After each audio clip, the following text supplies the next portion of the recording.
Merci au Seigneur, nous le remercions pour sa grâce, pour sa miséricorde, pour sa bonté. Il nous a agréé ce matin devant son trône de grâce. Asaph à son temps avait chanté, m'approcher de Dieu, c'est pour mon bien. Et ce matin, là où nous sommes éparpillés dans le monde, nous disons, la présence du Seigneur, c'est pour notre bien. Nous voulons encore une fois de plus l'adorer, reconnaître sa grandeur, sa seigneurie, sa puissance, son amour. Alors que nous étions pécheurs, nous étions égarés, lui, le bon berger, s'est donné à la croix de Golgotha pour nous. Raison pour laquelle nous allons l'adorer, chanter à la gloire de son saint nom. Avant d'écouter les messages d'aujourd'hui, Dieu, merci au Seigneur pour tous ses bienfaits. Au nom de notre Seigneur Jésus-Christ, les chantres continuent avec les cantiques et nous adorons, nous glorifions le Seigneur pour ce temps. Prions le Seigneur.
Quel ami fidèle et tendre.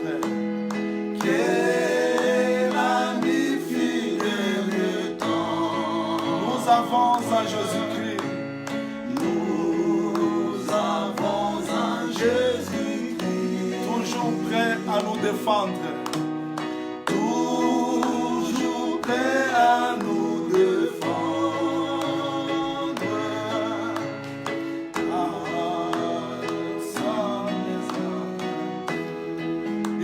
dans la mêlée.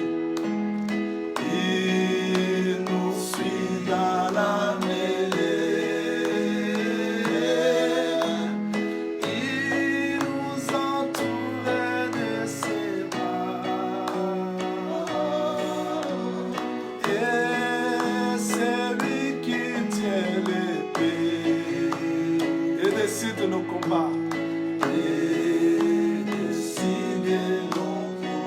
Shalom, shalom. Oui, que le Seigneur soit loué parce qu'il nous a agréé un dimanche spécial. Je sais que nous venons de terminer le culte avec les saints de Pérou que je salue. Et nous continuons parce que le Seigneur a permis que nous soyons encore dans sa présence. Aujourd'hui, nous voulons parler d'un point très important pour notre vie. Je sais que les chantres vont revenir parce que nous aurons le temps de chanter et de prier ensemble avec les chantres, que les chantres me libèrent. Ils vont revenir parce que nous aurons le temps de prier. Supportez-moi, nous aurons beaucoup de temps de la prière aujourd'hui. Et nous continuons notre marche dans Psaume chapitre 23. Aujourd'hui, nous sommes toujours dans le 5e verset et ce 5e verset va nous permettre d'entrer dans la profondeur aujourd'hui, de comprendre comment est-ce que Dieu a permis que les ennemis soient là-bas en face, non à gauche, ni à droite, ni derrière, mais en face. Nous aurons aujourd'hui l'explication pourquoi Dieu a permis que les ennemis soient en face de nous. Vous êtes heureux, vous qui me suivez partout dans le monde, je vous vois déjà nombreux, je vois les hommes de Dieu. Je vois le frère, je sers de tous les temps. Je ne saurais citer les noms parce que vous êtes nombreux. Nous sommes chapitre 23. Je lis le verset 5. Je lis le verset 5. Et ce verset, nous allons entrer petit à petit en détail. Je vous ai dit que Psaume chapitre 23, c'est dira cette marche. Les confinements, les campements. Nous allons comprendre qu'est-ce que le Seigneur nous a réservé aujourd'hui. Psaume chapitre 23, pour la meilleure compréhension, on commence toujours dans le verset 4 et pour terminer dans le verset 5. Nous sommes dans le verset 5, dans la première partie, là où nous étudions. Quand je marche dans la vallée de l'ombre de la mort, je ne crains aucun mal, car tu es avec moi, ta houlette et ton bâton me rassurent. Tu dresses devant moi une table en face de mes adversaires. Tu huiles ma tête et ma coupe déborde. Avant de toucher, tu huiles ma tête et ma coupe déborde. Parce que nous étudions Psaume chapitre 23, phrase par phrase. Nous voulons tout d'abord terminer. Tu dresses devant moi une table en face de mes adversaires. Je crois qu'aujourd'hui, ça peut être 5e séance que nous étudions cette phrase. Parce que nous croyons, comme a dit le bien-aimé Paul, que toute écriture est inspirée, utile pour nous enseigner. Et je veux que Dieu ajoute l'explication à la lecture de sa parole, que le message de ce matin soit un réconfort. Oui, je sais que ça sera un réconfort. Ça sera un message qui va changer votre façon de prier, de combattre, de comprendre Dieu. C'est-à-dire que le message d'aujourd'hui va vous booster, va nous donner la force d'aller de l'avant, d'autant plus que nous vivons dans ces pèlerinages remplis de défis et de combats.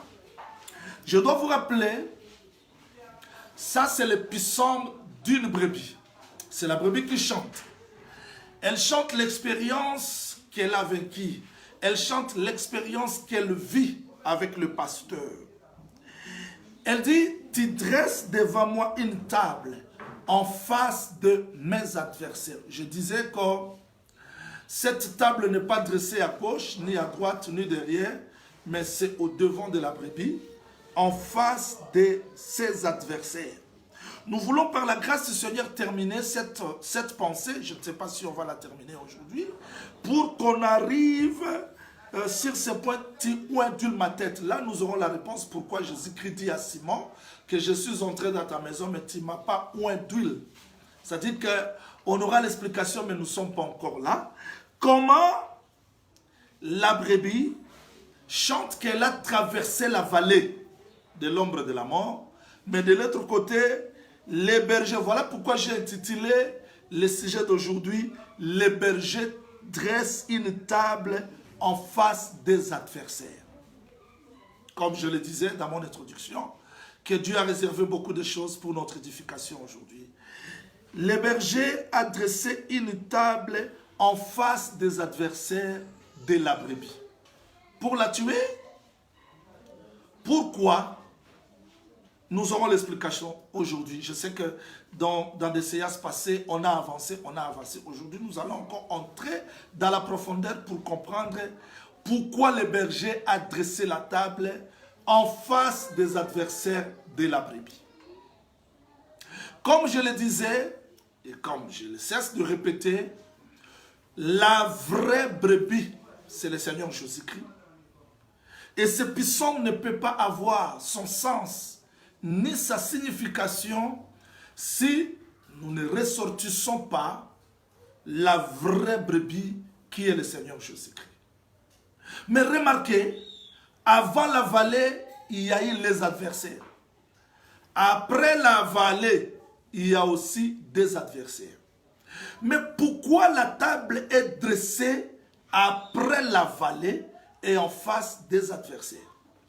Vous allez vérifier un texte parce que je vous ai toujours dit qu'on ne raisonne pas. Vous allez voir que dans le livre exemple de Luc chapitre 21, verset 15, « Car je vous donnerai des paroles et une sagesse telle que vos adversaires ne pourront les résister et les contredire. » Ça, c'est le Seigneur Jésus-Christ. Quand il prêchait, pendant qu'il parlait, les adversaires sont venus, ils étaient confus de la sagesse et de la grâce qui sortait de sa bouche. On a vu Jésus avoir les adversaires avant d'entrer dans la vallée. Mais dans 1 Corinthiens chapitre 15, supportez-moi, je sais qu'aujourd'hui nous allons beaucoup lire et beaucoup faire cette étude approfondie. Je sais que ça sera, comme je l'ai dit, que ça va changer votre façon de prier et de comprendre les choses de Dieu. Dans 1 Corinthiens chapitre 15, verset 26 jusqu'au verset 27. Le dernier ennemi qui sera réduit à la puissance, c'est la mort. Dieu, en effet, a tout mis sous ses pieds. Mais lorsqu'il dit que tout lui a été soumis, il est évident que celui qui lui a soumis toutes ces choses est accepté. C'est-à-dire que tous les ennemis, il faut qu'il règne jusqu'à ce qu'il mette tous ses ennemis sous ses pieds. On a vu Jésus avoir les ennemis avant la mort et après la mort. Ça signifie quoi? C'est-à-dire que nous devons comprendre quels sont les adversaires que Dieu a mis au-devant de nous avant la traversée de la vallée et après la traversée de la vallée. Donc Jésus a eu des adversaires avant la traversée de la vallée et après la traversée de la vallée de la mort, de l'ombre de la mort, je vous l'ai dit, il a eu aussi des adversaires. Comment les bergers doivent nous conduire entre les adversaires avant la vallée et comment les bergers doivent nous diriger après la vallée? C'est le titre que nous allons faire aujourd'hui. Souvenez-vous, comment est-ce que le Seigneur Jésus-Christ a combattu les adversaires avant la vallée et après la vallée? Là, il faudrait que, comme je l'ai toujours dit, que le Seigneur ouvre l'intelligence de vos cœurs pour que vous compreniez la sagesse, la pensée, l'enseignement, l'instruction qu'il a cachée dans le Psaume chapitre 23. Donc, Exode chapitre 23, comme je dis qu'aujourd'hui nous allons beaucoup lire, dans Exode chapitre 23, nous prenons le verset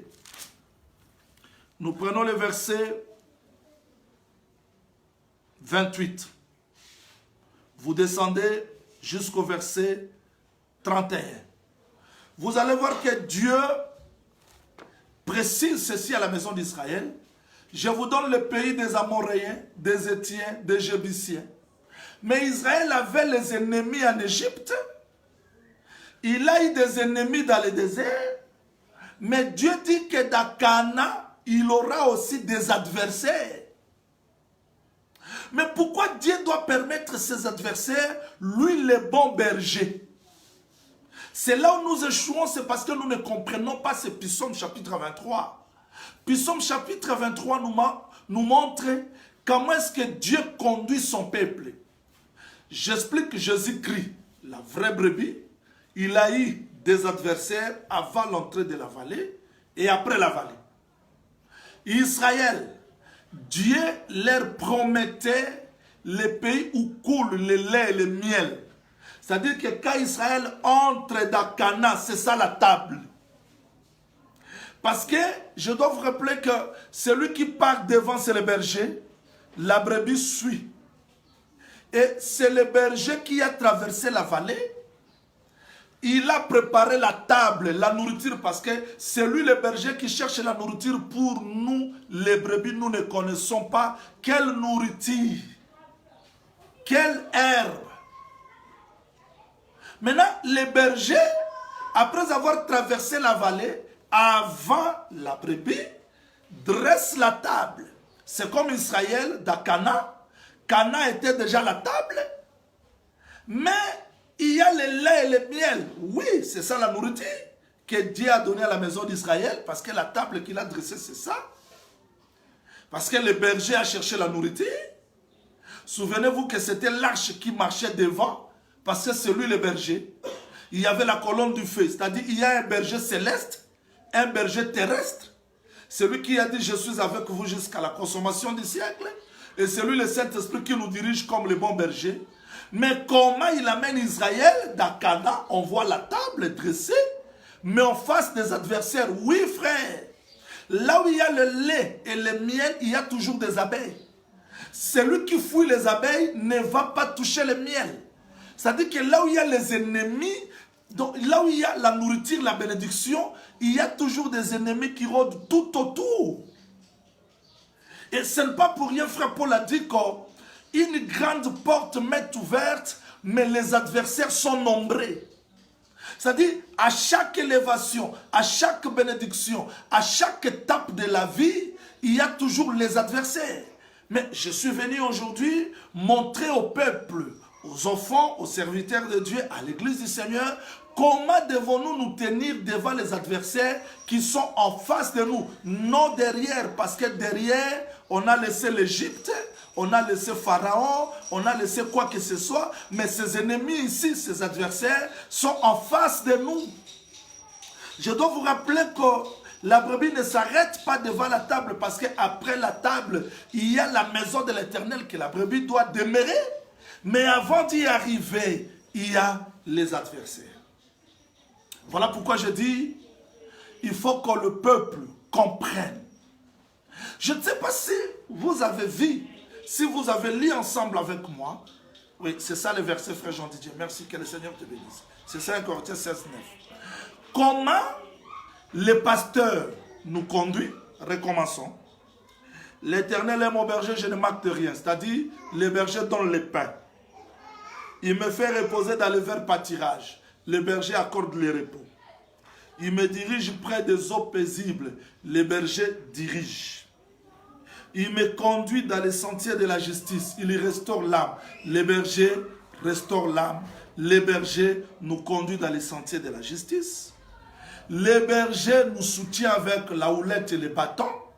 Mais les bergers aussi dressent la table devant les ennemis. C'est là où nous échouons. C'est là où nous ne comprenons pas que le même berger qui donne la nourriture, les bergers qui nous conduisent, les bergers qui nous dirigent, il permet aussi que nous soyons en face des adversaires. Mais merci Seigneur, nous aurons la bonne nouvelle aujourd'hui, parce qu'il n'a pas laissé que nous soyons en face des adversaires seuls. Il y a une table. Donc la table, il a placé la nourriture pour nous permettre de faire face aux adversaires. Écoutez-moi très bien. Quand on parle de l'adversaire, l'adversité, c'est-à-dire, il y a déjà le combat, il y a l'inimitié. Et c'est Dieu qui a permis ça. Mais pourquoi il permet ça? Vous aurez la réponse pourquoi on prie, on gêne, la maladie persiste, le célibat persiste, la stérilité persiste, on se pose trop de questions. Nous sommes entrés dans la prière, dans des gènes, on a changé de stratégie, mais les choses persistent. Aujourd'hui, nous aurons des réponses. Mais est-ce que Dieu peut accepter aussi que je sois en face de mes adversaires? Oui. La réponse est oui. Mais pourquoi il permet que nous soyons en face des adversaires? Pourquoi Dieu permet les échecs, les difficultés, les combats, alors qu'il m'a pris de loin, il m'a traversé la vallée de l'ombre de la mort? Dieu a fait beaucoup de choses dans ma vie. Il m'a sauvé, il a restauré mon âme, il m'a fait ceci, cela. Mais pourquoi les adversaires ne se terminent pas? Ce sont des questions que nous nous posons. J'ai fait des jeûnes de prière, je croyais que tout allait être mieux, mais il y a toujours des complications, des échecs, ça ne va pas. Mais est-ce que le berger peut permettre ça? Est-ce que le pasteur peut permettre ça? Puis Psaume chapitre 23 a la réponse à nos questions. Oui. La réponse est oui. Il a permis ça au Seigneur. Il a permis ça aux enfants d'Israël. C'est qu'il peut permettre aussi pour nos vies. Parce que c'est ça la manière de faire du berger. C'est ça la manière d'agir de Dieu. Mais bien aimé, pour être la brebis, il faut comprendre comment est-ce que le berger nous conduit. Pas seulement nous conduit, comment est-ce que le berger agit, comment est-ce que le berger fait, comment est-ce que le berger réalise tout pour notre vie. Et d'emblée, je vais vous dire que s'il permet les adversaires, c'est pour notre bien. S'il permet tout, c'est pour notre bien. Écoutez-moi très bien. Je sais que le message d'aujourd'hui va vous accorder une autre façon de comprendre, de prier, de jeûner et d'être conscient des adversaires qui sont devant de nous. Qu'est-ce que le diable fait? Le diable crée l'aveuglement. Suivez-moi très bien. L'ignorance. Pour que les gens ne comprennent pas comment ils peuvent vivre devant les adversaires. Écoutez-moi très bien. Le diable crée l'ignorance. Et cette ignorance, ça fait que beaucoup de gens vivent dans des déceptions, dans des combats, l'œuvre des adversaires, mais ils sont inconscients. Il faut voir comment est-ce que les gens vivent aujourd'hui, comment est-ce que les gens prient, comment est-ce que les gens prennent leur vie en légèreté, parce que le diable a mis l'ignorance, l'aveuglement, pour que les gens ne voient pas les adversaires devant la table. C'est ça les stratégies de l'ennemi. Devant des problèmes, des difficultés, de ça ne va pas, les gens vivent dans des déceptions, dans la peur, dans le doute, dans l'incrédulité. C'est parce qu'ils ne comprennent pas que Dieu a dressé une table devant les adversaires. Et c'est ça l'œuvre du diable. Le diable fait quoi? Il crée l'ignorance dans les combats. Il endurcit le cœur. Les gens ne comprennent pas. Ils trouvent tout normal. J'ai toujours dit que s'il y a des ça ne va pas dans nos vies, ne trouvez pas que tout est normal. Il ne faut pas dire que bon, Dieu avait prévu ça. Non. Ésaü n'a pas dit ça. Ceux qui me suivent beaucoup, ils comprennent ce que j'ai insisté la fois passée. J'avais dit, Ésaü, quand il a vu que Jacob a pris sa bénédiction, il n'a pas dit en tout cas, c'était toujours comme ça. Non, il a voulu examiner pourquoi, quelles sont les causes de la perte de ma bénédiction. Aujourd'hui, les gens sont insensibles. Ils ne s'examinent pas, ils ne se posent pas de questions. Pourquoi les adversaires persistent devant ma vie? Pourquoi les échecs? Pourquoi le célibat? Pourquoi la stérilité? Pourquoi beaucoup de choses persistent dans ma vie? Et pourquoi Dieu a laissé ses adversaires? Je réponds rapidement. Dans Juge chapitre 3, verset 1er jusqu'au 3e verset, je ne lis pas parce que je vais beaucoup lire aujourd'hui. Dieu dit que voici les nations que Dieu a laissées pour que les enfants d'Israël apprennent la guerre. Donc Dieu laisse les ennemis en face de nous, les adversaires en face de nous pour que nous ne soyons pas distraits. Mais qu'est-ce que le diable a fait? Le diable a endurci le cœur des gens. Ici, je ne parle pas de païens, mais je parle de gens qui prient. Il y a des gens endurcis. Un exemple, devant des projets, devant une requête, une situation. Les gens ne cherchent pas la volonté de Dieu, mais ils s'imposent. Et c'est ça, ils ne comprennent pas. Un cœur endurci impose Dieu à se soumettre à sa volonté. Un cœur endurci n'examine pas pourquoi Dieu permet l'adversité en face de nous. Après avoir échoué 20 ans, 30 ans, on donne le tort à Dieu. Non, non. Loin de Dieu les mensonges. Tout ce que Dieu permet, c'est pour notre bien. Mais nous devons nous examiner. Sauf que le diable crée l'ignorance, l'aveuglement. Il y a des gens qui se conduisent comme eux-mêmes veulent. Ils forment leurs projets, ils les réalisent, ils font leur business, ils voyagent comme ils veulent. Mais ils ne comprennent pas qu'en face de nous, il y a les adversaires. Toi qui entres dans les mariages, il y a l'adversité dans les mariages. Toi qui es élevé, il y a l'adversité dans l'élévation. C'est-à-dire que devant chaque bénédiction, il y a les adversaires. Mais comment devons-nous combattre? Comment devons-nous nous comporter devant les adversaires que Dieu a permis qu'ils soient au-devant de nous? Je veux que le Seigneur vous accorde l'intelligence pour saisir et comprendre ce message. Le bien-aimé Paul dit ceci, 2 Corinthiens chapitre 2, verset 11. Il dit, si vous commencez par le verset 10, il dit, à qui vous pardonnez, je pardonne aussi. Pour ne pas laisser au diable l'avantage sur nous, parce que nous n'ignorons pas ses desseins. Le diable fait que l'Église ignore ses desseins. Donc il crée l'ignorance, l'aveuglement. Dans 2 Corinthiens chapitre 4, quand vous commencez par le verset 2 jusqu'au 4e verset, le frère Paul dit clairement que le diable, le Dieu de ce monde, a aveuglé l'intelligence, la conscience. Il y a déjà inconscient. Devant l'avertissement, beaucoup de gens ils sont morts avant le temps. Parce qu'ils n'ont pas saisi l'avertissement du Seigneur. Dieu nous a parlé par des songes, des avertissements, par des prophéties, tout consort. Mais parce que le diable a créé... Parce que donc, la vraie stratégie que le diable fait, c'est nous aveugler pour qu'on ne comprenne pas, pour qu'on ne voie pas les adversaires qui sont au-devant de nous.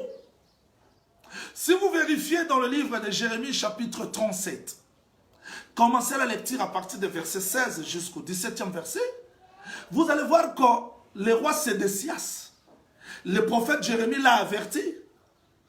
Non, roi, rends-toi entre les mains des Babyloniens. Parce que Dieu ne va pas vous délivrer. Mais parce que son cœur était endurci, il a ordonné à ce que Jérémie soit livré dans la prison. C'est-à-dire, il y a des fois nous échouons, c'est parce que le diable a créé l'aveuglement, l'ignorance. Le Seigneur s'adresse à la maison d'Israël et dit, si le Fils vous a franchi, vous serez réellement libre. Mais Israël dit, nous n'avons jamais été, on n'a jamais été les esclaves de quelqu'un. C'est-à-dire, quand le diable combat, quand le diable veut réduire les gens, il sème toujours l'aveuglement. Combien de gens qui me suivent passent beaucoup leur temps au téléphone, Facebook, WhatsApp, YouTube, ils prient moins, ils jeûnent moins. C'est l'aveuglement. Les gens voient que les choses ne marchent pas. Ce que j'ai entrepris, ça ne marche pas. Ma vie ne marche pas. Mais ils sont restés les mêmes. Ils ne changent pas la façon de chercher Dieu. L'aveuglement. Le diable crée l'aveuglement pour qu'on ne voie pas les adversaires. Mais les adversaires sont là-bas pour nous empêcher d'aller de l'avant. Beaucoup de gens vivent dans les péchés. Alors qu'ils ont besoin de Dieu. Ils ont besoin du secours de Dieu. Écoutez-moi. Il y a des choses que Dieu peut faire. Et ce que Dieu ne peut pas faire. Il nous a sauvés. Il nous a délivrés. Mais devant les adversaires qui sont devant de nous, il les a laissés pour que nous combattions. Retenez ça très bien. En Égypte, Israël n'a pas combattu. C'est Dieu seul qui combattait. Mais dans le désert, Dieu combat avec Israël.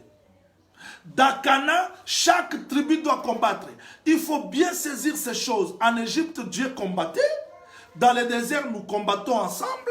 Mais dans Canaan, chacun de nous doit combattre pour récupérer sa portion. Jésus-Christ est déjà mort. Écoutez-moi très bien. Comment est-ce qu'Israël est entré dans la propriété? Personne n'a mérité. C'était par le sort. le livre est écrit en dedans, en dehors. Josué dépose le livre devant les tribus d'Israël. Il commence à tirer au sort. Cette partie, c'est pour Juda. Cette partie, c'est pour Issachar. Personne n'a mérité ça. Ça, c'est l'œuvre de la croix qui nous a donné tout. Mais pour posséder ta propriété, il y a des ennemis qui sont là. Je suis venu réveiller la mémoire des enfants de Dieu qui vivent dans la distraction, qu'ils comprennent que devant nous, Dieu a dressé une table, mais il y a des adversaires. Raison pour laquelle je viens ce matin comme un renseignement, c'est-à-dire, je viens faire le service de l'espion. Parce que Josué, bien que Dieu était là, la colonne du feu était là, mais il a choisi leur camp, les envoyer pour explorer Canaan, ramener les messages pour leur permettre d'aller. Voilà pourquoi quelqu'un qui est mort est parti avant nous dans le séjour de mort. Il est entré, il retourne comme l'espion pour nous renseigner tout ce qui se passe chez les ennemis. Aujourd'hui, le ministre de la parole, quand il est descendu avec nous. Quand il est monté avec nous pour que nous communiquions au peuple les renseignements. Donc, ce que le monde fait aujourd'hui, avant de combattre, ils ont besoin de renseignements. Dans la parole aussi, les ministres, ce sont des gens qui nous apportent les renseignements. Donc, le message d'aujourd'hui, je vous apporte les renseignements pour que chacun de nous puisse identifier ses adversaires. Écoutez-moi très bien. Je veux qu'ensemble avec les Écritures, nous allions identifier les adversaires. Oui, David a chanté « Tu dresses devant moi une table en face de mes adversaires. » Les adversaires sont nombreux. Mais on ne peut pas faire face aux adversaires que nous ignorons. Vous devez identifier les adversaires, s'il vous plaît. Ici, je recommence.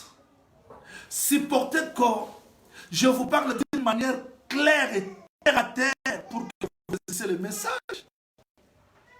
Dans Luc chapitre 10, verset 17 jusqu'au 18e verset, quand vous commencez plutôt dans le verset 3, Jésus-Christ appelle les apôtres, les disciples.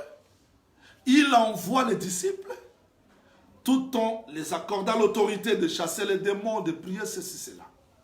Et au retour, ils ont fait un très bon rapport. Seigneur, les démons, les esprits mauvais nous ont soumis. Oh, gloire au Seigneur. Ils ont chassé les démons.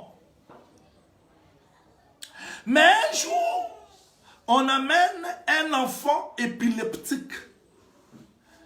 Et les disciples, avec l'ancienne expérience, ils ont tenté de chasser ces démons. Il y a eu la résistance. Vous voyez? Il y a des démons qui leur étaient soumis. Mais il y a aussi autres espèces des esprits qui n'étaient pas capables de les chasser. Jésus-Christ dit seulement, ok, il chasse les démons. Les disciples s'approchent. Ah! Mais comment nous n'avons pu chasser ces démons? Christ dit, cette espèce de démons, vous voyez, cette espèce des esprits, c'est-à-dire, devant les adversaires, nous avons différentes sortes des adversaires. Il dit, cette espèce de démon de l'esprit est chassée par la prière et le jeûne. Prière fervente. Voilà pourquoi nous échouons. C'est parce qu'on a chassé les démons hier et aujourd'hui. Mais il faut que vous compreniez que les adversaires sont nombreux. Et chaque adversaire, on doit l'identifier pour savoir comment les combattre. Et c'est très important. C'est-à-dire nous devons identifier les adversaires. Parce que chaque adversaire a sa position, son emplacement et a sa force. Mais comment devons-nous combattre? Il faudrait que la parole nous aide à identifier.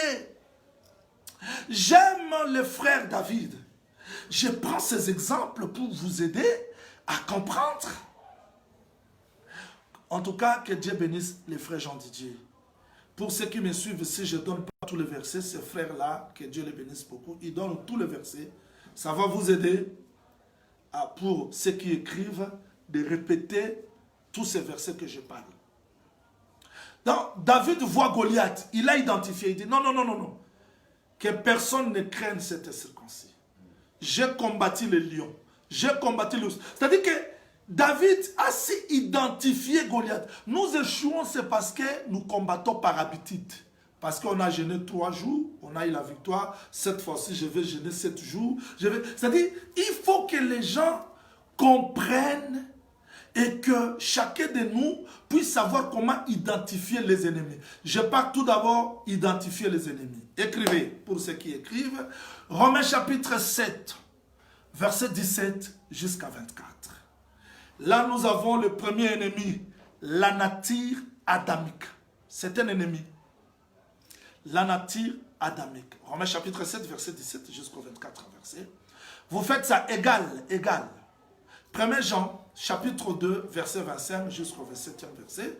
Vous ajoutez Jacques 4, 4. C'est-à-dire que la nature adamique que nous portons, le vieux homme, c'est un adversaire, c'est un ennemi. Il faut bien retenir ça. Nous avons la nature adamique. 2.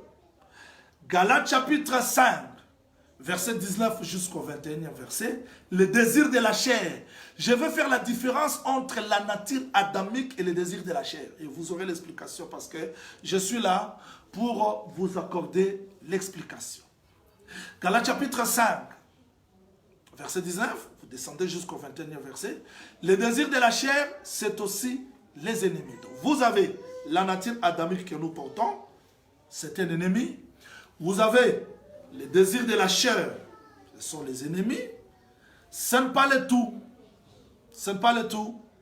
Ephésiens chapitre 6, verset 10 jusqu'au 12e verset, là le frère Paul parle du combat spirituel. Nous avons les dominations, les principautés, les esprits méchants. Ça, ce sont des choses vraies. Ces adversaires-là existent. Je dis aux gens qui négligent la présence des adversaires. Les adversaires existent. Je lis un verset que le frère Jean Didier a donné là. Un verset très important. Ce verset-là va vous aider à comprendre d'autres choses pour ceux qui ignorent. Pour ceux qui ignorent. Je suis dans 1 Corinthiens chapitre 16. Je lis le verset 9. Car une porte grande et d'un accès efficace m'est ouverte et les adversaires sont nombreux. Le frère Paul reconnaissait qu'à chaque bénédiction, il y a l'adversité. Maintenant, il faut identifier. Parce que beaucoup déjà chassent les démons, mais ils ne comprennent pas que la nature adamique, c'est aussi un adversaire redoutable. Les œuvres de la chair, adversaire redoutable. Et il y a aussi les mauvais esprits. Là, le frère Paul a classifié. Il a parlé de principautés, de domination, des esprits méchants. Donc, là, il a classifié toutes sortes des adversaires que nous avons. Mais pourquoi prophète Jean-Olit insiste sur ces choses? Parce que vous devez identifier vos adversaires. Comment est-ce qu'ils agissent pour que vous ayez la victoire? Vérifions un texte biblique parce que nous prions beaucoup, nous jeûnons beaucoup, mais prenons un peu Jacques. Jacques va nous aider à comprendre quelque chose. Prenons Jacques. Je lis d'autres versets. Les autres, je ne lis pas. Ce n'est pas que je néglige, mais ce sont des versets qui me montrent que nous devons lire pour avoir la compréhension. Prenez Jacques chapitre 4. Commencez le premier verset. Vous descendez jusqu'au 7e verset. Mais je lis seulement le verset 7 pour la meilleure compréhension. Soumettez-vous donc à Dieu, résistez au diable. Retenez ça bien. On ne dit pas résister au diable, mais on dit soumettez-vous donc à Dieu, résistez au diable et il fuira loin de vous. Avant que le diable puisse fuir loin de nous, nous devons les résister. Mais avant de les résister, on doit se soumettre à Dieu. Nous pouvons faire des prières de jeûne. Mais si on ne comprend pas des réalités, comment combattre les adversaires qui sont au-devant de nous, on va gêner. Et je vais vous dire qu'il y a des choses que Dieu peut faire, mais quand il laisse les adversaires, c'est pour nous permettre de combattre et de rendre visible la victoire de la croix de Golgotha. Écoutez-moi très bien. Parce qu'il y a plusieurs sortes d'adversaires. Mais comment est-ce que ces adversaires-là opèrent? Comment est-ce qu'ils opèrent? Comment est-ce qu'ils opèrent? Je ne saurais pas expliquer tous les adversaires aujourd'hui. Je vais commencer par le premier adversaire. La nature adamique et les œuvres de la chair. Parce qu'on ne peut pas vaincre. On ne peut pas frayer un chemin pour aller vers la demeure de l'Éternel si nous sommes incapables de vaincre les adversaires qui sont au-devant de nous. Ici, j'insiste, ceux qui m'ont suivi dans la loi de la guerre, je parlais des adversaires proches et des adversaires éloignés. Comment est-ce qu'ils collaborent? Le diable connaît qui... Là, il faudrait que chacun de nous soit conscient que le diable nous connaît. Il connaît tout et chacun de nous. Il connaît nos faiblesses, nos manquements. Il sait comment manipuler. Quand tu es rempli du Saint-Esprit, comment est-ce qu'il peut travailler pour que tu tombes, pour que tu perdes la paix de Dieu? Il sait travailler tout cela. Alors toi, tu dois être enseigné, comprendre comment est-ce que les adversaires travaillent, agissent. Écoutez-moi. Dans Deutéronome chapitre 20, pour ceux qui m'ont suivi dans la loi de la guerre, commencez par le verset 7, descendez jusqu'au 15e verset, vous allez voir que Dieu fait la différence entre les ennemis proches et les ennemis lointains. Les ennemis qui sont proches de nous peuvent collaborer avec les ennemis lointains pour que nous tombons facilement. Parce que les sorciers, les mauvais esprits ne peuvent pas bloquer ton mariage, ne peuvent pas avoir l'accès sur ton travail, sur ta vie, faire la stérilité de ta vie, les échecs, s'ils ne collaborent pas avec les adversaires que tu as négligés. Vérifiez, vous allez voir dans Juge chapitre 6, ça c'est un verset que j'ai toujours répété. Que les ennemis qui venaient loin, ils ont collaboré avec Amalek qui était à côté d'Israël. C'est-à-dire, ils ne peuvent pas avoir le dessus sur ta vie si tu n'as pas donné l'accès. Voilà pourquoi le Seigneur dit, le prince de ce monde vient, mais il n'a rien contre moi. C'est-à-dire, en réalité, Jésus-Christ connaissait que le prince de ce monde venait. Mais il n'aura pas l'autorité sur lui parce qu'il savait identifier les adversaires. Ce n'est pas pour rien. Le diable s'est servi de Judas. Parce que Judas était proche de Jésus. Le texte dit pendant le souper, le diable inspirait à Judas l'idée de vendre Jésus. Vous voyez, le diable ne peut pas venir comme ça s'il ne trouve pas l'accès. Je vais vous rappeler. Matthieu chapitre 4, verset 1er jusqu'au 6e verset. Jésus était amené dans le désert pour qu'il soit tenté par le diable. Mais comment est-ce que le diable l'a tenté? Après avoir gêné 40 jours, quand il eut faim, le diable s'approcha. Vous voyez? Le diable s'approche à cause d'une infirmité qu'il a vue. Alors, nous ne pouvons pas vaincre les adversaires si nous sommes incapables de gérer nos émotions, nos sentiments, nos imperfections. Là, nous allons tomber aujourd'hui, jeûner demain, il n'y aura pas la victoire. Et c'est ce que le frère Paul dit dans Éphésiens chapitre 4, verset 26 à 27. Il dit, si vous vous mettez en colère, il ne faut pas que vous dormez avec cette colère. Ne donnez pas l'accès au diable. C'est-à-dire qu'on donne l'accès au diable. Supportez que je vous explique le premier ennemi. On peut me poser la question, comme beaucoup de gens m'en ont posé. Prophète Jean-Louis, quelle différence tu fais entre la nature adamique et le désir de la chair? C'est la même chose. Suivez-moi avec beaucoup d'attention. Suivez-moi avec beaucoup d'attention. Le texte dit ceci. Le texte dit, Ésaü et Jacob ont commencé le combat dans le ventre. Vous voyez, là où la lutte a commencé. Donc si tu ne situes pas l'origine de ta lutte, de tes combats, tu risqueras de passer ton temps inutilement.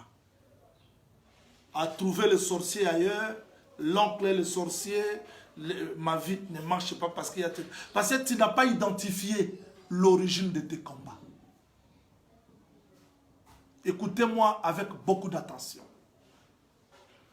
C'est vrai, les combats nous attendent partout, dans les mariages. Quand nous chantons, merci Seigneur, mais quand tu es entré dans les mariages, il y a aussi les combats dans les mariages. Les combats, c'est partout parce que les adversaires sont nombreux, ils sont partout. Dans l'élévation, il y a les combats. Dans l'argent, il y a les combats. C'est-à-dire que les adversaires sont partout. Et voilà pourquoi je dis que le message d'aujourd'hui changera ta façon de comprendre et de prier. Ésaü combattait Jacob. C'était à partir du ventre.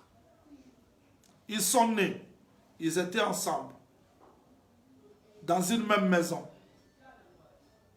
Un jour, quand Jacob est béni, parce que le père savait que la vraie bénédiction devait tomber sur Jacob, après l'explication de la mère, Ésaü conçut la haine. S'il vous plaît, là, il faudrait que je lise pour vous.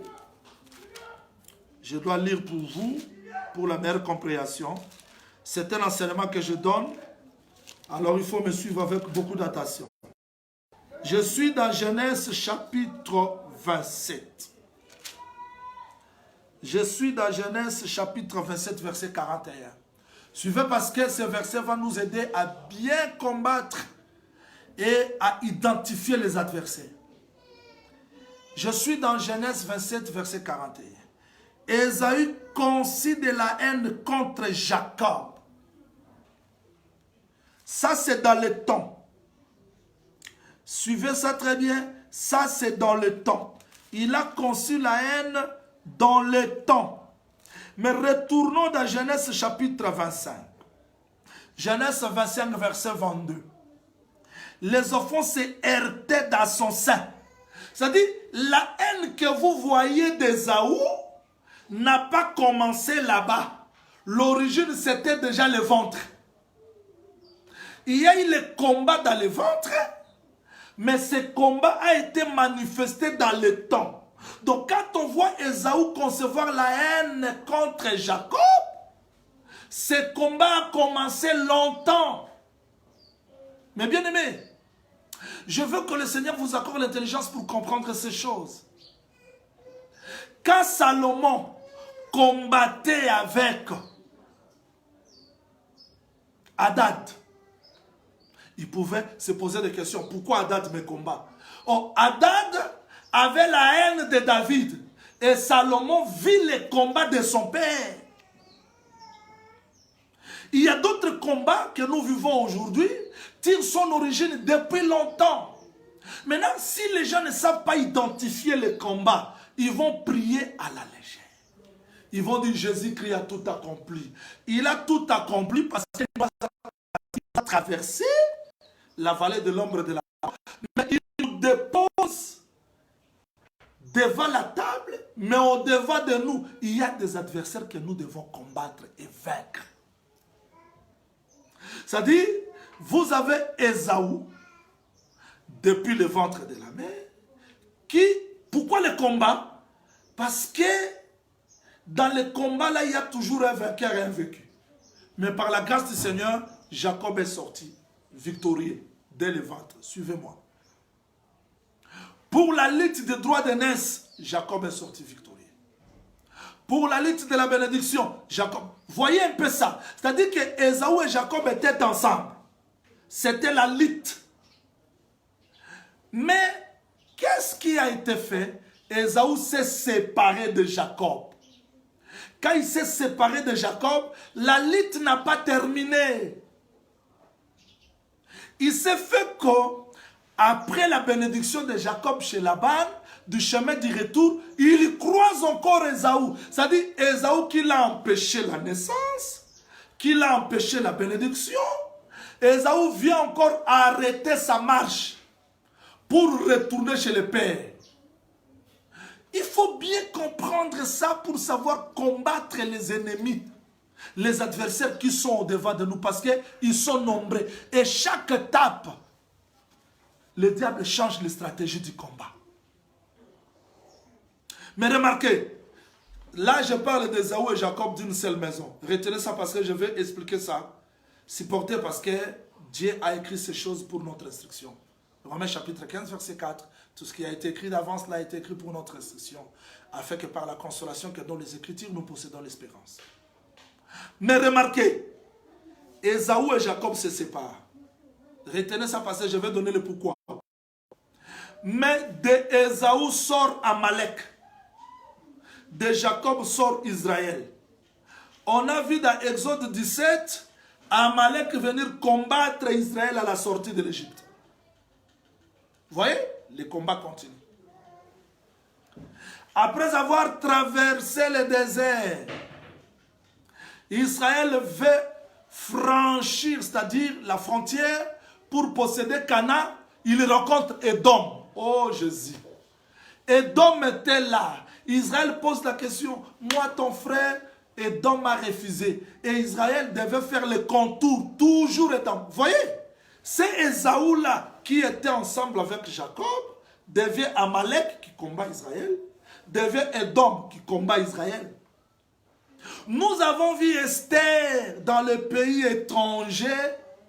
On voit un monsieur Aman qui se lève pour combattre Israël. Mais d'où sortait Aman? D'Amalek. Amalek, Édom, c'était toujours Ésaü. On voit Jésus être né, un Hérode sort. Mais d'où vient Hérode? D'Ésaü, d'Édom. Vous voyez? C'est-à-dire qu'il y a toujours la continuité des combats. Quelles que soient les différentes formes, mais c'est toujours le même esprit. Maintenant, il faut comprendre comment est-ce que les adversaires se multiplient. Là, je veux parler de la nature adamique, parce que nous sommes nés dans cette nature adamique. Et dans la nature adamique, il y a les œuvres de la chair. C'est-à-dire, il y a des ennemis proches que nous combattons avec eux. Et ces ennemis-là changent de forme dans nos vies. Quand vous lisez clairement Romains chapitre 7, parce que je dois courir vite, Romains chapitre 7, verset 17, jusqu'au 24 verset, Frère Paul dit ceci, si je veux faire le bien, le mal est attaché à moi. J'ai la volonté de bien faire, mais dans moi, je sens une loi qui lutte contre la loi de mon attendement. Cette lutte se passe où? C'est dans la vie. C'est-à-dire la nature adamique que frère Paul a portée l'empêchait de marcher selon la volonté de Dieu. Ça c'est Ésaü. On ne peut pas le fuir parce qu'il est là. Nous sommes nés ensemble. Il change de forme. Amalek, donc Hérode, Édom, Aman. C'est-à-dire toutes ces formes-là, c'est la forme d'Ésaü.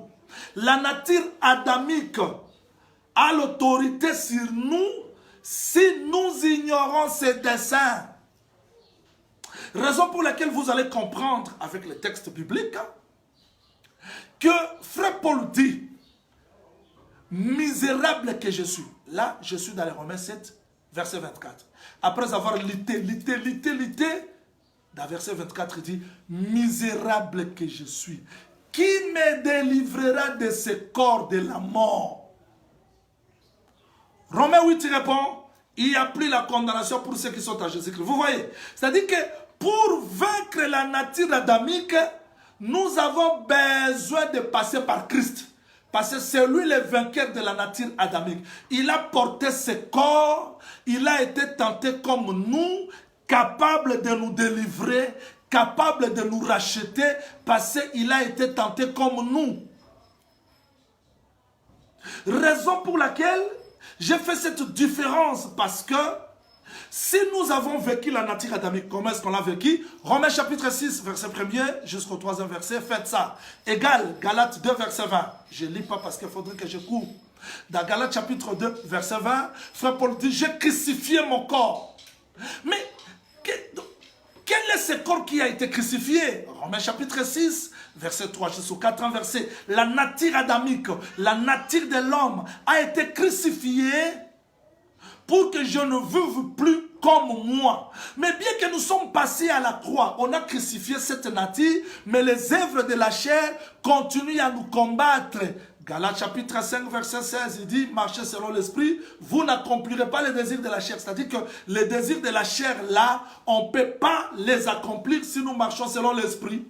Tandis que Romains chapitre 7, verset 17-24, la personne là est incapable, c'est-à-dire la nature adamique que nous portons, nous ne sommes pas capables de vaincre cette nature sans passer par la croix de Golgotha. Une fois passé à la croix de Golgotha, le Saint-Esprit nous donne la force. Romains 8, 4.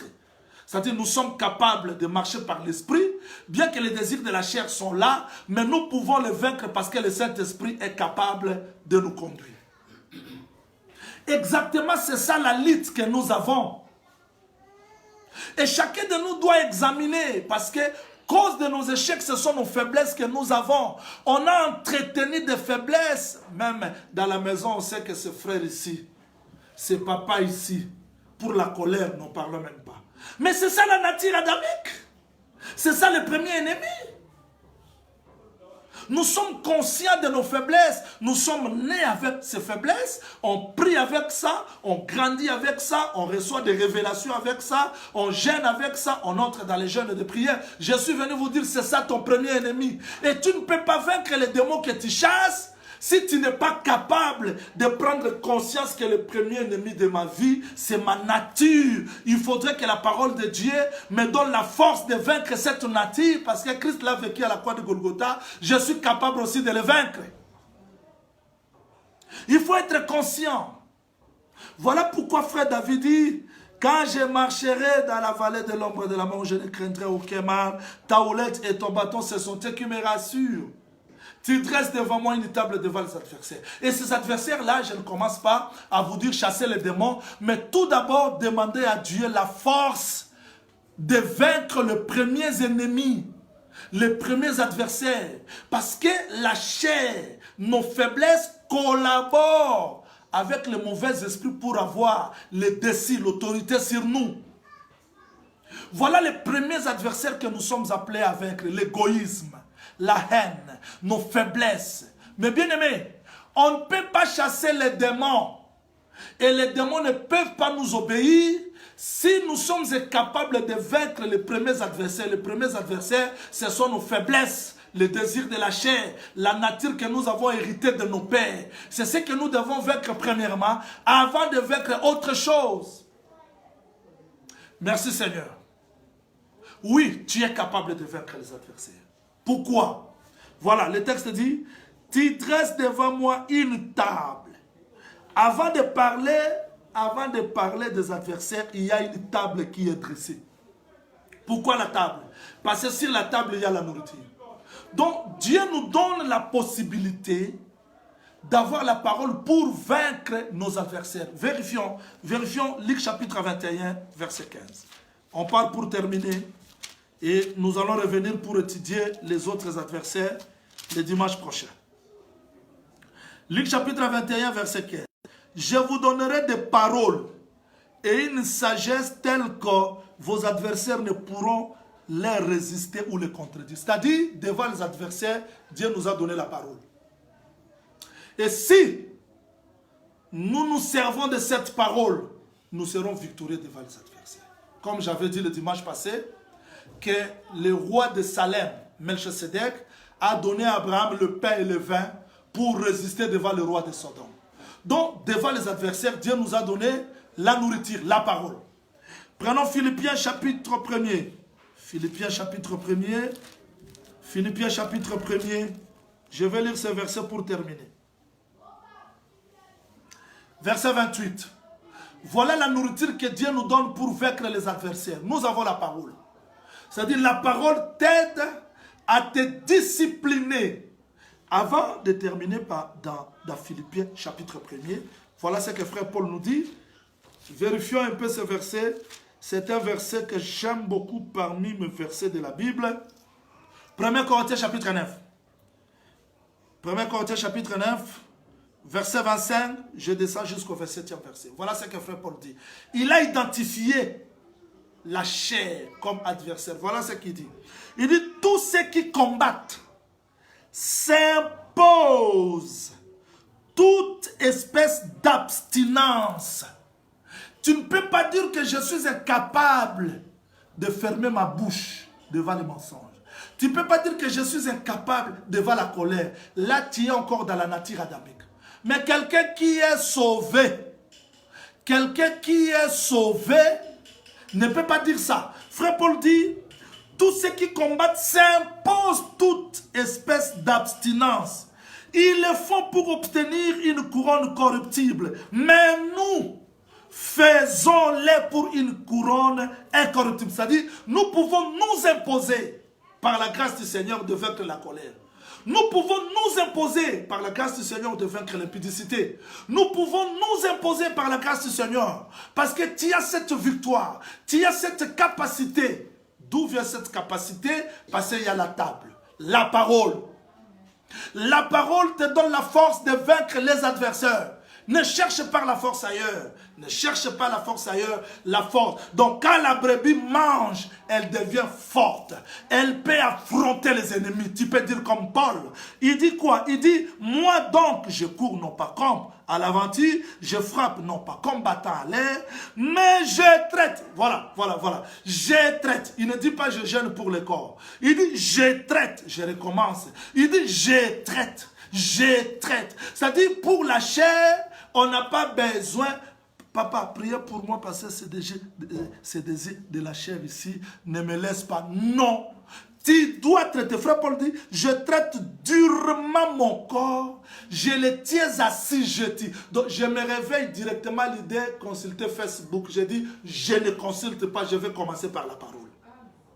Facebook nous suit partout. Dans des toilettes, dans des douches, tout qu'on sort. WhatsApp nous suit partout. Mais tu peux t'imposer l'abstinence parce que si l'esprit est faible, tu ne peux pas vaincre. Parce que le combat ne se passe pas au niveau de la chair, mais c'est au niveau de l'esprit. Frère Paul dit, je traite durement mon corps, je le tiens assujetti de peur d'être moi-même désapprouvé après avoir prêché aux autres. La chair, on doit la traiter durement. On ne blague pas avec la chair parce que c'est un ennemi. Chapitre 2, verset 25 jusqu'au 27e verset, le frère Jean dit que l'amour de ce monde nous rend l'ennemi de Dieu. Jacques chapitre 4, verset 4, il dit que si vous commencez par le verset 3, vous priez, vous ne les recevez pas parce que vous priez mal, envie de satisfaire les désirs de vos chairs. Adultère que vous êtes. Vous ne connaissez pas que l'amour de ce monde nous rend ennemis de Dieu. L'impudicité te rend ennemi de Dieu. Les mensonges te rend ennemi de Dieu. Et un ennemi. Donc si tu es l'ennemi de Dieu, Dieu ne peut pas te répondre. Ésaïe chapitre 59, verset 1er jusqu'au 3e verset. Ésaïe chapitre 1er, verset 15 jusqu'au 17e verset. Quand vous levez vos mains, je détourne de vous mon visage. Quand vous multipliez vos paroles, vous me rendez encore en colère parce que je ne peux pas attendre vos cris à cause de vos péchés. Le premier ennemi, c'est la chair que tu portes et tu dois la traiter avec dureté. Écoutez-moi très bien. Je termine avant compris. Philippiens chapitre 1er, ce verset-là, soulignez, retenez, c'est ça la nourriture que Dieu t'a donnée sur la table. Philippiens chapitre 1er. Comment devons-nous nous comporter devant les adversaires? Philippiens chapitre 1er, verset 28. Sans vous laisser aucunement effrayer par les adversaires. Ne craignez pas les adversaires. Ne craignez pas les combats qui sont au-devant de vous. J'invite déjà les chantres. Ne craignez pas les adversaires. Ne craignez pas l'adversité. Ne craignez pas l'adversité. Le frère Paul dit, sans vous laisser aucunement effrayer par les adversaires, ce qui est pour eux une preuve de perdition, mais pour vous le salut. Ne craignez pas les adversaires. Si nous restons forts devant les adversaires, pour nous, c'est la preuve du salut, mais pour eux, c'est le signe de la perdition. Je veux que les démons, les mauvais esprits, les problèmes qui sont au-devant de vous, craignent, tremblent aujourd'hui parce que l'Éternel t'a donné la nourriture. Les chantres nous conduisent dans la présence du Seigneur. Nous voulons prier. Allons-y rapidement. Nous allons remercier le Seigneur pour le message qu'il nous a donné et nous allons nous recommander entre ses mains qui nous soutiennent à travers ces messages. Au nom du Seigneur Jésus-Christ, prions et les chantres nous conduisent.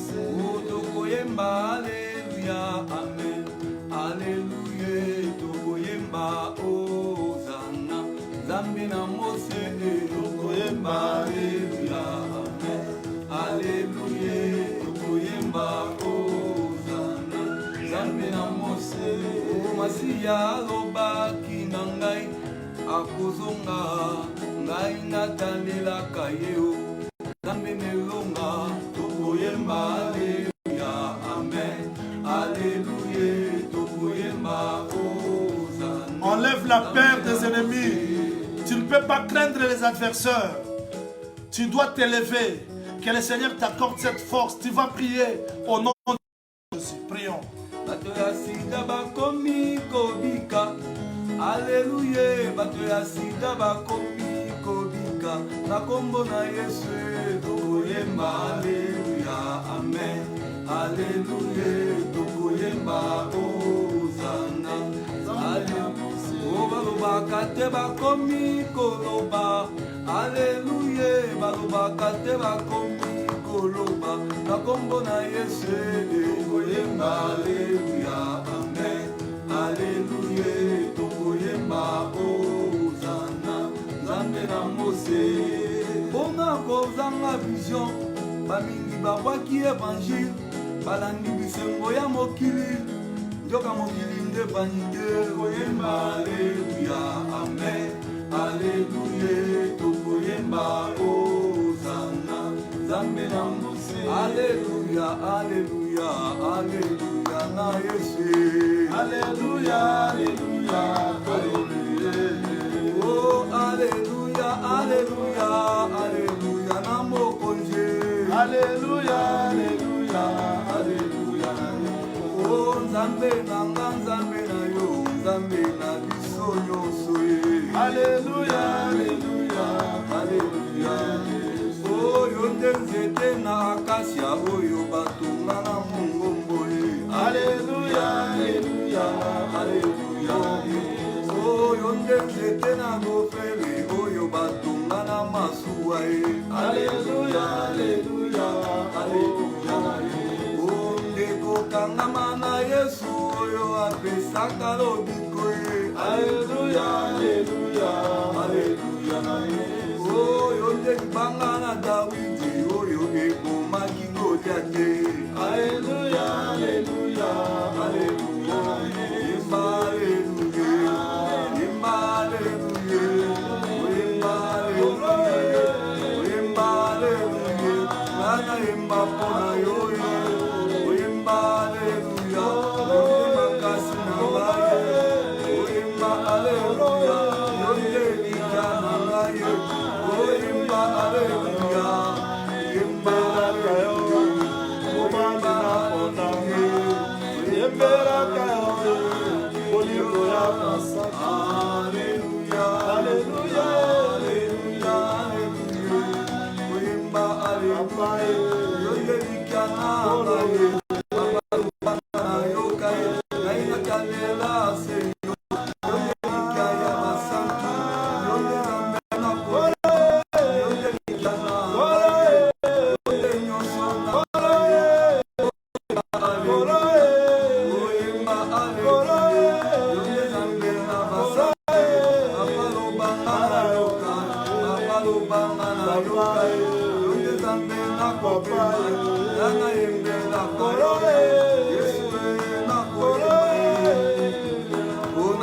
biyemba yemba pona yo Yesu nakoma bibina bina pona yo Papa lo banga na yo kaye Oh Alléluia Oh lo badanga na mbongo Oh Alléluia Sombanga na makila na yo Yesu Alléluia Oh Yesu toko zongaye Oh Yesu toko zongaye Oh Edenye Oh Edenye Oh Yesu toko zongaye Basantu toko zongaye. Cette semaine, nous la remettons entre les mains du Seigneur, que le Seigneur nous dirige.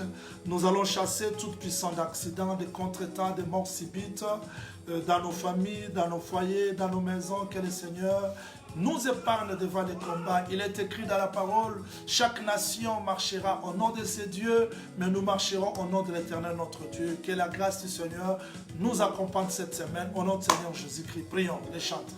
Yemba Alléluia, oh Yemba Alléluia, Kololo Bangana Yokai, Kololo Bangana Yokai, Kaina Kende Kuwatyo, Kololo Bangana Yokai, Yesu Natale Lanange, Yonde Nika Nangaye, Yonde Zambe Nakope Mae, Yobo Sumina Basanka, oh Yemba Alléluia, oh Yemba Alléluia, Laina Kalela Nande, Wimba Alleluia, Laina Belela Nando, Ona Momona Ngaye, Laina Belela Nande, Ona Bitumba Nangayo, Laina Belela Nande, Ona Elonga Nangayo, Yesu Bangana Yokai, Yonde Likaya Basante, Papa Sembola Lubokwe, Laina Monande Elongai, Yesu Sembola Lubokwe, Laina Monande Bikamwaye, Papa Lobangana Bikao, Yonde Likana Ngaye, Yomo Balina Libala, Laina Kale. Oui, soyez bénis. Comme serviteurs de Dieu, Aaron et ses enfants bénissaient le peuple. Aujourd'hui, le Seigneur Jésus-Christ, le véritable Aaron, et nous, comme ses enfants, ses ministres, nous sommes capables avec lui de vous bénir. Cette semaine, soyez bénis. Que Dieu éloigne la maladie créée par le monde des ténèbres dans votre vie, dans votre foyer, dans votre famille. Si vous n'avez pas réussi à partir de ce message, vous allez réussir. Que la grâce de Dieu vous accompagne partout où vous marcherez. Comme serviteur de Dieu, je proclame de bonnes choses pour cette semaine. Que les uns tombent à gauche, à droite, tu ne seras jamais atteint. Que la promesse de la protection divine t'accompagne partout. Le Seigneur a dit, parce que tu as gardé ma parole, moi aussi je te garderai. Soyez bénis cette semaine. Tout ce que vous allez toucher puisse prospérer. Que Dieu vous élève. Que Dieu vous garde partout. Au nom du Seigneur Jésus-Christ. Tu ne mourras pas par l'accident créé par le monde des ténèbres. Tu ne mourras pas la mort des hommes. Tu ne mourras pas par la mort créée par le monde des ténèbres. Mais tu mourras la mort de Dieu. Que la grâce de Dieu t'accompagne cette semaine, le reste de ta vie. Au nom du Seigneur Jésus-Christ, nous avons ainsi prié. Amen. Soyez bénis. On se sert avec ces cantiques, avec les chantres. Soyez bénis au nom de Jésus-Christ. Naomi Diarit, je vais tirer le repos. Les chants où tu as gagné, c'est les chants de Boaz. Boaz est notre prochain pareil.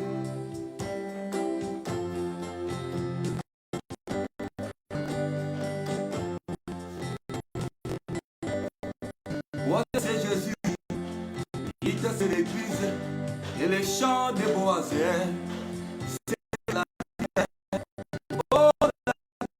c'est les chants de Boaz, c'est les chants de Boaz. Oh, la Bible, les chants de Boaz.